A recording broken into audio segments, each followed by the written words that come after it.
এ কি? এ তো দারুণ বৃষ্টি শুরু হয়েছে বউ। এ তো হাওয়া, মনে হচ্ছে ঘরবাড়ি উড়িয়ে নিয়ে যাবে। এত তুমুল বৃষ্টি আমি কোনোদিন দেখিনি। মনে হচ্ছে চালের উপর বর্ষা নিক্ষেপ করছে কেউ। উঠোন তো ডুবে যাবে এমন বৃষ্টি হতে থাকলে। এ কি? এ কেমন বৃষ্টি শুরু হলো? ভাবলাম বিকেলে ফসলের ক্ষেতগুলো একটু দেখে আসবো, তারও উপায় নেই। কিছুক্ষণের বৃষ্টিতে তো দেখি ঘরে পানি উঠে যাওয়ার উপক্রম হয়েছে। মালিক, এই বৃষ্টি মনে হয় না আজ বন্ধ হবে। আমি তো কোনোদিন এমন বৃষ্টি দেখিনি। এ কি? আমার পুকুর উপচে পানি উঠে সব মাছ তো উঠোনে ভাসছে। পুরো গ্রামে তো পথঘাট সব তলিয়ে গেছে প্রায়। এবার তো মাছগুলো গ্রাম জুড়ে সাঁতরে বেড়াবে।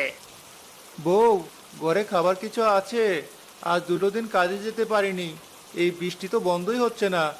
আল্লাহ জানেন ফসলের ক্ষেত মাঠ সব ডুবে গেছে কিনা। ঘরের ফাঁক ফোকর গলে ভিতরে পানি ঢুকছে।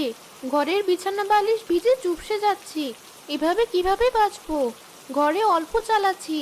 কি হলো গ্রামে? আমি বরং একটু বেরিয়ে দেখে আসি বাকি সবার কি অবস্থা।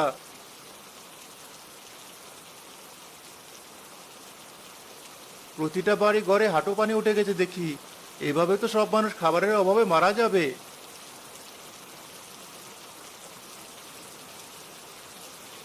ফসলের ক্ষেতগুলো দেখে এসেছিলে? সব ডুবে গেছে ভাই। এখনো কিছুটা বাকি থাকলেও 2-1 দিনে সব পচে যাবে। চলুন আমরা একটু মহাজনের কাছে গিয়ে বলি এই দুরবস্থার কথা। চলো মহাজন, একটু বেরিয়ে আসুন।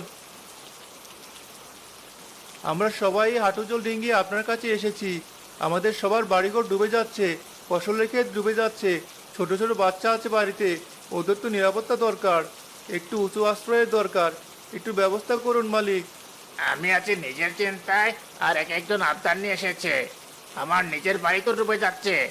এসব বৃষ্টি বদলা 2-1 দিনেই বন্ধ হয়ে যাবে। যে যার বাড়ি ফিরে যা। আপদ যত সব। আজ একটা মাস হয়ে গেল, এই বৃষ্টি বন্ধ হওয়ারই নাম নিচ্ছে না। গ্রামের পুকুর রাস্তা সব সমান হয়ে গেছে, পানি উঠতে উঠতে বুক সমান হয়েছে। বউ, শুকনো খাবার আর কতখানি আছে? আর সামান্য কটা মুড়ি আছে। সব বাড়িতেই তো বুক সমান পানি উঠেছে। তালেবির ছোট মেয়েটা মাথা থেকে পানিতে পড়ে মরে গেল চোখের সামনে। এভাবে আর কতদিন কাটবে? কার অভিশাপে এমন ভয়াবহ বিপদে পড়লাম আমরা? আশেপাশের গ্রাম থেকেও তো কেউ আসে না সাহায্য নিয়ে। একটা গোটা গ্রামের মানুষ একটা মাস পানিতে ডুবে আছে, কেউ একটু খোঁজ নিতেও আসে না।